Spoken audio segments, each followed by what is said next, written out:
This channel does not promote any violent, harmful, or illegal activities. All content provided by this channel is meant for an educational purpose only. Top quality और consistent performance के लिए सिर्फ silver pump नाम याद रखना। 10:26 আমরা প্রথম break করেছিলাম আর এই মুহূর্তে ঘড়ির কাঁটা বলছে 11:15 আর আরো একবার আপনাদেরকে জানাই বিজেপি নেতৃত্বের সঙ্গে দূরত্ব কি ঘুচতে চলেছে দিলীপ ঘোষের। আজ বিকেলে বিজেপির রাজ্য সভাপতির সঙ্গে বৈঠক দিলীপ ঘোষের।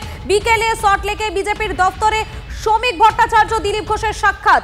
ব্রাত্য দিলীপের মানভঞ্জনে আজ মুখোমুখি কথা শ্রমিকের। 21 জুলাইয়ে কোনো এক মঞ্চে থাকার বার্তা দেন দিলীপ। দিলীপের ইঙ্গিতপূর্ণ মন্তব্যের পরেই বৈঠকে দুই নেতা। শ্রমিকের সঙ্গে বৈঠকে টিভি9 বাংলার খবরে শিলমোহর দেন খোদ দিলীপ ঘোষ। সহযোগিতা চাইলে নিশ্চয়ই সাহায্য করব, বাংলার মানুষ পরিবর্তন চাইছে, সামনে কঠিন লড়াই, পোড় খাওয়া অভিজ্ঞ নেতা শ্রমিক সবাইকে নিয়ে বসতে চাইছেন, সবাই মিলেই ছাপাতে হবে টিভি9 বাংলাকে প্রতিক্রিয়া দিয়েছেন দিলীপ ঘোষ। ওনার অভিজ্ঞতা আমার চেয়ে বেশি, কিন্তু তবুও সহযোগিতা হিসাবে যদি তিনি আমার সহযোগিতা চান, মতামত চান, নিশ্চয়ই আমি ওনাকে দেবো। উনি অভিজ্ঞ নেতা, আমাদের ওনার মতো পড় খাওয়া অভিজ্ঞ নেতা। পার্টি হয়তো এই জন্য ওনাকে দায়িত্ব দিয়েছে। আজকে আমাদের যে সামনে 26-এর লড়াই, কঠিন লড়াই আছে, আর পশ্চিমবাংলার মানুষ চাইছেন পরিবর্তন। তো বিজেপির দায়িত্ব বিরোধী পার্টির মর্যাদা যেহেতু লোক আমাদের দিয়েছে, তাদের স্বপ্নকে সফল করা। তো সেই জন্য সমস্ত নতুন পুরনো বলে কিছু নেই, সবাই আমাদের নেতা, সবাই আমাদের সম্পদ, সবাইকে নিতে হবে। সংসার বড় হলে সমস্যা হয়, কিছু পার্টিও বড় হয়ে কিছু সমস্যা আছে, সবাইকে নিয়ে বসে সমাধান করতে হবে, আর তাহলেই পার্টি সফল হবে, আর সেটার জন্য সবাই ঝাঁপাবে। এবারে অপেক্ষা তো সবাইকেই করতে হবে। 21 জুলাই কতবার এসছে, কতবার গেছে।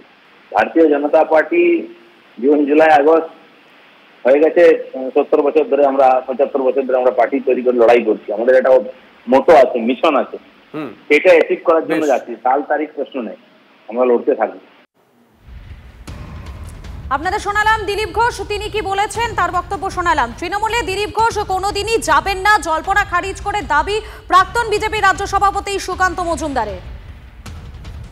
দিলীপ ঘোষ আজকে রাজ্য সভাপতির সাথে দেখা করতে যাবে, স্বাভাবিক। এটা উনি প্রাক্তন রাজ্য সভাপতি, দলের একনিষ্ঠ সৈনিক, তো স্বাভাবিকভাবে একজন একনিষ্ঠ সৈনিক দলের সভাপতির সাথে দেখা করতে যাবে। এতে আশ্চর্য হওয়ার মতো বা অবাক হওয়ার মতো কিছু বিষয় তো আমি অন্তত পক্ষে বুঝতে পারছি না।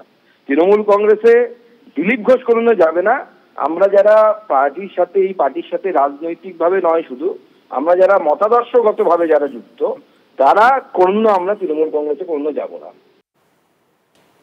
দলে নিজের গুরুত্ব বাড়াতে এতদিন নানা রকম মন্তব্য করেছিলেন দিলীপ। তৃণমূল কোনোদিনই দিলীপকে নিয়ে আগ্রহ দেখায়নি, দাবি জয়প্রকাশ মজুমদারের। এই 21 জুলাইয়ের মঞ্চ বদলের কথা নতুন মঞ্চ বা কোনো মঞ্চে দেখা যাবে নিশ্চয়ই আমাকে, এসব তো দিলীপ ঘোষের বিবৃতি। আসলে এইসব বিবৃতিগুলো দিয়ে দিলীপ ঘোষ তার পুরনো মেজাজে হাওয়া গরম করেছিলেন যে দেখো আমার দিকে তাকিয়ে দেখো। নেমন্তন্ন বাড়িতে পাশের প্লেট বা পাশের পাতের দিকে তাকিয়ে লোককে ডেকে বলা হয়, ওহে এখানে দুটো মাছ দাও, দুটো রসগোল্লা দাও। আসলে উদ্দেশ্য থাকে নিজের প্লেটের দিকে যেন ওরা দৃষ্টি দেয়। দিলীপ ঘোষ সেই একই কায়দায় কিছু কথা বলে তার নিজের দিকে শ্রমিক ভট্টাচার্যের নতুন যিনি সভাপতি হয়েছেন তার দৃষ্টি আকর্ষণ করেছিলেন। আরে আমি তো এক কোনায় পড়ে আছি, আমাকে দেখছো না, এই বলে বলেছিলেন যে নতুন মঞ্চ যেতে পারি, নতুন মঞ্চ হতে পারে 21 জুলাই। এটা তো দিলীপ ঘোষ বলেছিলেন। তৃণমূল ইচ্ছেটা কোথায় দেখালো?